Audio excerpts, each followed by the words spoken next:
और मेरा काफ़ी लंबे समय से दिल्ली सिख गुरुद्वारा प्रबंधक कमेटी का इस बार चुनाव लड़ने का मन नहीं था। संगत का जो कहना है वो मैंने माना है और आज मैंने श्रोमणी अकाली दल दिल्ली से नॉमिनेशन नवीन शाहदरा से फाइल करा है। जो पिछला 8 साल का प्रबंध रहा है, मैं खुद व्यक्तिगत तौर पे उससे संतुष्ट नहीं हूँ। जो काम है वो कौम के हित में, चाहे वो कौम को इतिहास बताने की बात हो, चाहे वो प्रबंध को लेके बात हो। 2015 के बाद में 2017 तक भी हमारे प्रबंध में कमियां आई और 2017 के बाद में तो उन कमियों की इंतहाई कि एक किस्म से ये डिक्टेटरशिप, वन मैन पॉलिसी और इसको प्राइवेट लिमिटेड कंपनी की तरह चलाया जा रहा है। तो मैं 2 साल बेमिसाल तो तब मानूं कि अगर दिल्ली के लोगों को एम्प्लॉयमेंट मिली होती, दिल्ली के बच्चों को अच्छी एजुकेशन मिली होती, दिल्ली के हमारे जीएचपी स्कूल जो हैं वो स्मार्ट क्लासेस में बदल जाते। तो केवल प्रबंध की कमियां हैं, इनकी नीयत साफ नहीं है, इनके कहीं ना कहीं नीयत में वोट बैंक की राजनीति है। तो सत्कार नाम की तो वहाँ चीज ही नहीं है कि अगर कोई आदमी अपना सुझाव भी देता है तो वो मनजिंदर सिंह सिरसा इतनी जोर जोर से शोर मचाते हैं कि दूसरे को चुप ही करा देते हैं। दिल्ली सिख गुरुद्वारा मैनेजमेंट कमेटी के पूर्व उपाध्यक्ष कुलवंत सिंह बाट ने आज जो है जो शिरोमणि अकाली दल दिल्ली है उसकी पार्टी से नवीन सादरा से आज चुनाव मैदान में उतरे हैं। इस क्या वजह रही, बीजेपी पार्टी छोड़ दी या फिर जो पुरानी जो पार्टी थी शिरोमणि अकाली दल बादल दिल्ली इकाई वो छोड़ दी? क्या पूरी प्रतिक्रिया है? हमारे साथ खुद कुलवंत सिंह बाट जी हैं। बाट साहब, पहले दर्शकों को क्लियर करिए कि आपने बीजेपी छोड़ दी या फिर आप जो शिरोमणि अकाली दल दिल्ली से चुनाव लड़ रहे हैं, क्या वजह रही है? मैं चौथी बार दिल्ली से गुरुद्वारा प्रबंधक कमेटी के चुनाव में उतरा हूँ। क्या इससे पहले जब मैं श्रोमणी अकाली दल बादल से 3 बार चुनाव लड़ा तो मैंने कब बीजेपी को छोड़ा था? दूसरी बात, इस धार्मिक सियासत के साथ में पॉलिटिकल पार्टी का कोई मतलब नहीं है। ये एक दिल्ली सरकार ने भी अब बोला है कि ओनली रिलीजियस पार्टियां ही इस चुनाव को लड़ सकेंगी। और रिलीजियस पार्टी की डेफिनेशन क्या है? रिलीजियस पार्टी का मतलब ये है कि जो पार्टी एमएलए एमपी काउंसिलर के चुनाव नहीं लड़ती, केवल गुरुद्वारा प्रबंध का काम करती है, वो रिलीजियस पार्टी है। तो रिलीजियस पार्टी के नाते, रिलीजियस संस्था होने के नाते कोई भी आदमी इस चुनाव को लड़ सकता है। और मेरा काफ़ी लंबे समय से दिल्ली सिख गुरुद्वारा प्रबंधक कमेटी का इस बार चुनाव लड़ने का मन नहीं था। और यकीन करना कि मैं कल दिल्ली से चंडीगढ़ भी चल गया था, आप मेरी फेसबुक देख सकते हैं। लेकिन संगत का दबाव मेरे ऊपर इतना था कि मेरे घर में रात लोग 9-10 बजे तक बड़ी संख्या में लोग बैठे रहे और यहाँ तक कि मेरे को मजबूर कर दिया चंडीगढ़ से दिल्ली आकर आज नॉमिनेशन करने के लिए। तो संगत की जो बात है, मैं समझता हूँ कि संगत की जीत है, मेरी हार हुई है। संगत का जो कहना है वो मैंने माना है और आज मैंने श्रोमणी अकाली दल दिल्ली से नॉमिनेशन नवीन शाहदरा से फाइल करा है। 2000 आपने कह रहे हो कि शिरोमणि अकाली दल दिल्ली से आपने नॉमिनेशन फाइल किया गया है, लेकिन जिसके विरोध में 2013 में चुनाव लड़ा, 2017 में चुनाव लड़ा, क्या आज वो पार्टी आपके लिए सही पार्टी हो गई है? देखो, जो पिछला 8 साल का प्रबंध रहा है, मैं खुद व्यक्तिगत तौर पे उससे संतुष्ट नहीं हूँ। जो दिल्ली सिख गुरुद्वारा प्रबंधक कमेटी का मुख्य उद्देश्य होना चाहिए वो धर्म का प्रचार प्रसार करना, हमारे जो स्कूल हैं, कॉलेज हैं, जो हमारे अदारे हैं उनको संभालना, उसके अलावा दिल्ली की संगत को रोज़गार देना, दिल्ली की संगत को अच्छा इलाज देना, दिल्ली की बच्चों को अच्छी एजुकेशन देना। कहीं ना कहीं हम पिछले 8 सालों में इस उद्देश्य को पूरा नहीं कर सके और यही कारण था कि पार्टी के भीतर रहते हुए जब हमने बहुत सारी सिफारिशें, इन सभी चीज़ों को ठीक करने के लिए हम अपनी राय देते थे तो हमारी राय को दरकिनार कर दिया जाता था और यही कारण है कि पार्टी से अलग होना पड़ा। और रही बात एक दूसरे के ऊपर आरोप लगाने की, तो मैं समझता हूँ कि जितने आरोप श्रोमणी अकाली दल बादल द्वारा परमजीत सिंह सरना के ऊपर लगाए गए, उन आरोपों में कहीं भी कोई सच्चाई नहीं निकली, उन आरोपों में कहीं भी कोई गंभीरता नहीं निकली। 8 साल में पार्टी ने कहीं ये प्रूव करने की कोशिश नहीं की। जो संगत को कहा गया था कि बाला साहब हॉस्पिटल भेज दिया गया है, जिस तरीके से उन्होंने समझौता करा था उसी तरीके से आज डायलिसिस सेंटर एनजीओ के साथ समझौता हुआ है। उन्होंने बोला पार्किंग बेच दिया है, तो पार्किंग का भी कोई तथ्य सामने नहीं आया। पार्किंग अपनी जगह है, पार्किंग का प्रबंध दिल्ली से गुरुद्वारा प्रबंधक कमेटी के पास में है। तो मैं समझता हूँ कहीं ना कहीं अपनी पॉलिटिकल इच्छा को पूरी करने के लिए एक दूसरे के ऊपर इल्ज़ाम लगाए हैं। मैं ये भी कहना चाहता हूँ कि जितनी भी धार्मिक क्षेत्र की पार्टियां हैं उनको इस तरीके के झूठे इल्ज़ाम किसी भी पार्टी के ऊपर नहीं लगाने चाहिए। लेकिन भाट साहब कुर्सी से उतरने के बाद ये आरोप क्यों? क्योंकि 2013 में आपने चुनाव लड़ा, 2017 में चुनाव लड़ा, जब तक सब कुछ ठीक था, दिल्ली कमेटी ठीक ठीक थी, बहुत सारे अच्छे काम भी किए। आज यार आप लोग आरोप लगा रहे हो कि पिछले 8 सालों में कोई काम नहीं हुआ। 2013 से लेके 15 तक का जो कार्यकाल था, उस कार्यकाल में मैं कहूँगा कैमरे पे सच्चाई बोलनी चाहिए। 2013 से 15 तक काफ़ी जो काम हैं वो कौम के हित में, चाहे वो कौम को इतिहास बताने की बात हो, चाहे वो प्रबंध को लेके बात हो।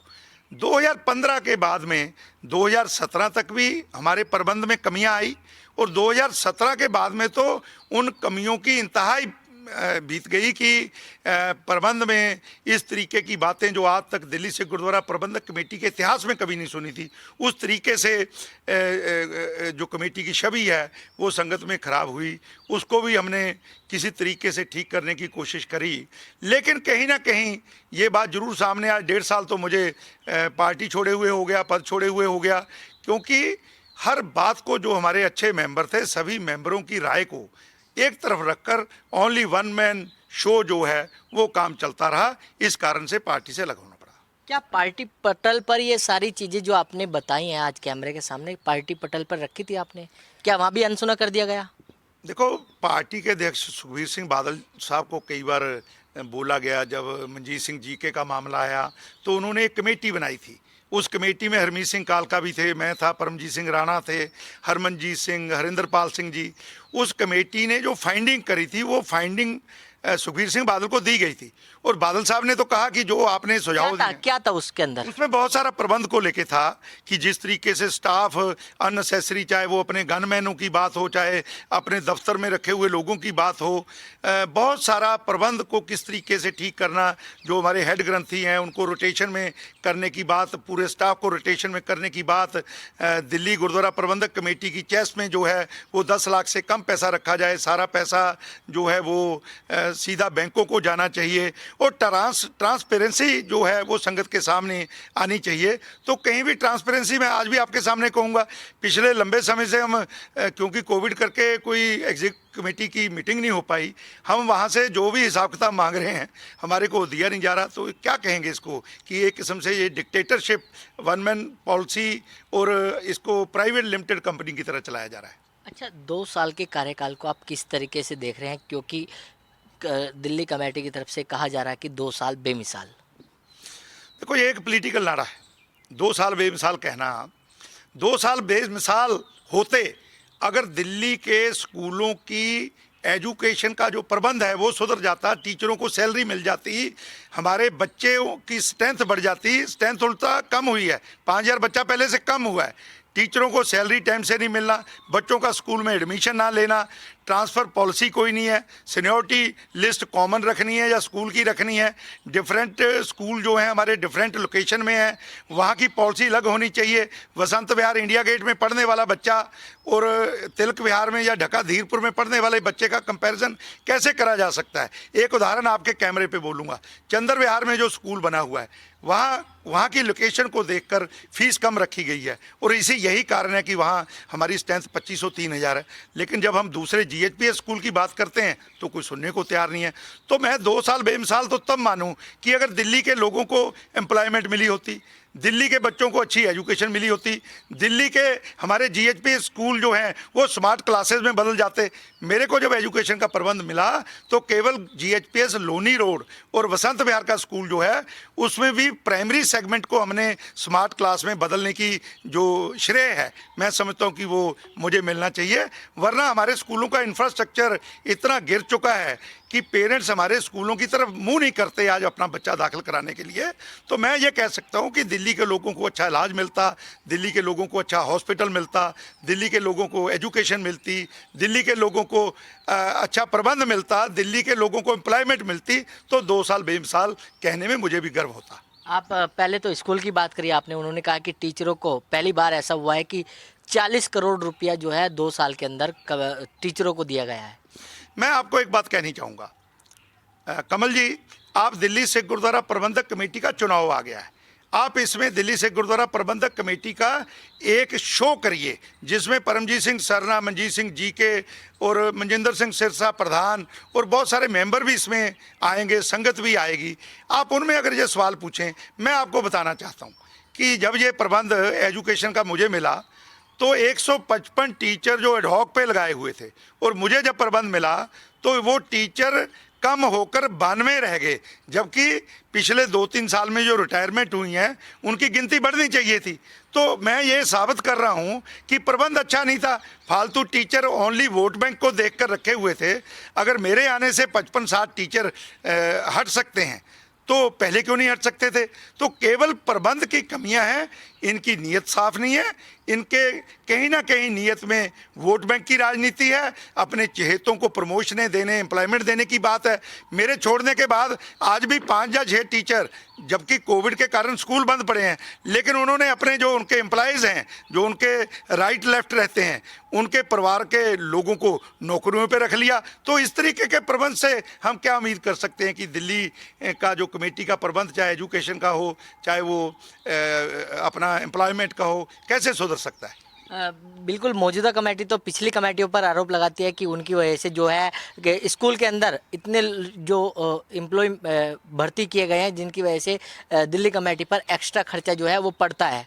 देखो, मैं ये बात भी मानने को तैयार हूँ कि पिछले समय में जो एडमिन स्टाफ है, वो हमारे जो पूर्व कमेटी अध्यक्ष रहे हैं, उनकी तरफ से एडमिन स्टाफ की भर्ती जो है उनके द्वारा नहीं करी गई, लेकिन उनके कुछ मेंबरों द्वारा करी गई, जिसका खमियाजा कमेटी को भुगतना पड़ रहा है।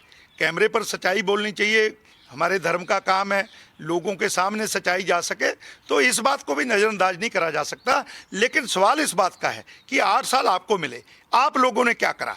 आप उन लोगों को कोई और 2-4 स्कूल बना लेते। मैं आपको एक उदाहरण देना चाहता हूँ। परमजीत सिंह सरना के टाइम में एक इंजीनियरिंग कॉलेज बीगड़ में, जो हरियाणा में हमारी जगह है, फतेहाबाद में, वहाँ पे उन्होंने बनाना शुरू करा था। आप एक बार अपनी टीम के साथ वहाँ विजिट करके आए, पिछले 8 साल में एक ईंट भी वहाँ पे इस कमेटी ने नहीं लगाई। तो किस तरीके की उम्मीद कर सकते हैं? कमेटी ने केवल और केवल अपने चेहरे चमकाने के लिए कार्य करा है। अपने चेहरे चमकाने के लिए उन्होंने 30-30, 35-35 लाख रुपया सोशल मीडिया पे खर्च करा है।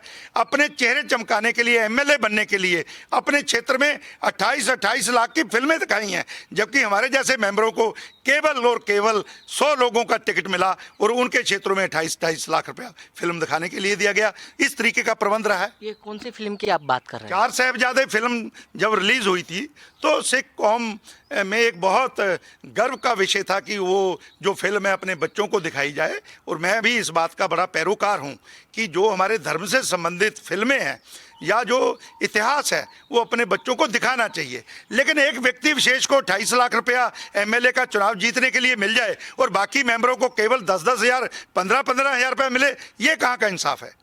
क्योंकि आपके ऊपर ये भी कहा जाता है कि आपके जो काम है वो नहीं हुए, इसकी वजह से आप थोड़ा गुस्सा थे कमेटी से, और इसलिए वो जो उपाध्यक्ष पद था, क्योंकि उस पद की कोई गरिमा नहीं थी, क्योंकि लगातार दिल्ली सिख गुरुद्वारा मैनेजमेंट कमेटी के अध्यक्ष मनजिंदर सिंह सिरसा जो है वो मौजूदा प्रधान रहे हैं और लगातार कुर्सी पर बैठे रहे हैं। तो आप लोगों को सिर्फ एक पद सिर्फ नाम के लिए दिया रखा था, इसलिए आपने छोड़ दिया, या फिर और कोई वजह थी? देखो, ये भी बात में सच्चाई है कि किसी भी ऑफिस बेरर को, बल्कि जो हमारे सभी मेंबर हैं, सभी को सत्कार मिलना चाहिए। तो सत्कार नाम की तो वहाँ चीज़ ही नहीं है कि अगर कोई आदमी अपना सुझाव भी देता है तो वो मनजिंदर सिंह सिरसा इतनी ज़ोर ज़ोर से शोर मचाते हैं कि दूसरे को चुप ही करा देते हैं, तो दूसरा आदमी बोलने की हिम्मत ही नहीं रखता। लेकिन जब जब भी हमने अपनी बातें रखी हैं उनको नज़रअंदाज करा गया। आपने कहा मेरे काम नहीं हुए, मेरे कामों के बारे में मैं ज़रूर आपको कहना चाहूँगा कि मेरा एक आगे भी मेरा एक विषय रहेगा और पहले भी रहा है, कमेटी के काम पॉलिसी मैटर के तहत होने चाहिए। पॉलिसी मैटर के तहत प्रमोशंस होनी चाहिए, पॉलिसी मैटर के तहत जो है अपॉइंटमेंट होनी चाहिए, पॉलिसी मैटर के तहत ट्रांसफ़र होनी चाहिए। लेकिन मेरे को तो कहीं भी बातें सुनने को बहुत मिली कि हम इंटेलेक्चुअल लोगों को 8 महीने जीएचपीएस स्कूल की कमेटियां नहीं बनी कि हम इंटेलेक्चुअल लोगों को स्कूल देना चाहेंगे। फिर कहाँ गए इंटेलेक्चुअल लोग, क्यों नहीं दे पाए, किसने रोका? मैं बल्कि अपने मेंबरों की तो इस बात की उनकी तारीफ करनी चाहूँगा। मेंबरों ने तो कहीं रुकावट ही नहीं करी, उन्होंने कहा ठीक है आप इंटेलेक्चुअल लोगों को देना चाहते हैं तो। बाट साहब, मेरे को एक सवाल ये भी बताइए कि जिस तरीके से आप, क्योंकि एजुकेशन के चेयरमैन भी रहे हैं आप, लगातार जिस तरीके से पिछले 8 सालों में दिल्ली सिख गुरुद्वारा मैनेजमेंट कमेटी के अंडर आने वाले जितने भी स्कूल कॉलेज हैं सबको एक सेंट्रलाइज किया गया है। क्या जब टीचरों को पैसा देने में भी यहाँ पर दिक्कत आई कि जब सेंट्रलाइज कर दिया गया, या पहले से ये दिक्कत आ रही है? देखो, दिक्कत तो थोड़ी बहुत पहले से भी थी, लेकिन मेरा व्यक्तिगत मानना है कि जो सेंट्रलाइज फीस अकाउंट बनाया गया वो गलत था। सेंट्रलाइज फीस अकाउंट बनाने से जो हमारे अच्छे स्कूल अपने पैरों पर थे, 4-5 स्कूल, वो स्कूल भी आज जो हैं वो हमारे मतलब फाइनेंशियल क्राइसिस में चले गए। क्योंकि कम से कम उन स्कूलों को तो हम सही ढंग से चला पाते, वहाँ का इंफ्रास्ट्रक्चर अच्छा बन जाता, वहाँ स्ट्रेंथ की बढ़ोतरी हो जाती। लेकिन सेंट्रलाइज फीस अकाउंट का जो फैसला था वो गलत था, हमने उस वक्त भी बोला। और जब एजुकेशन का जिम्मा मेरे को मिला और उसके तुरंत बाद हमने उसको डिसेंट्रलाइज कर दिया था, जिसकी वजह से कुछ स्कूलों में थोड़ा बहुत सुधार हुआ है, लेकिन बहुत लंबा टाइम लगेगा इन स्कूलों को ठीक करने के लिए।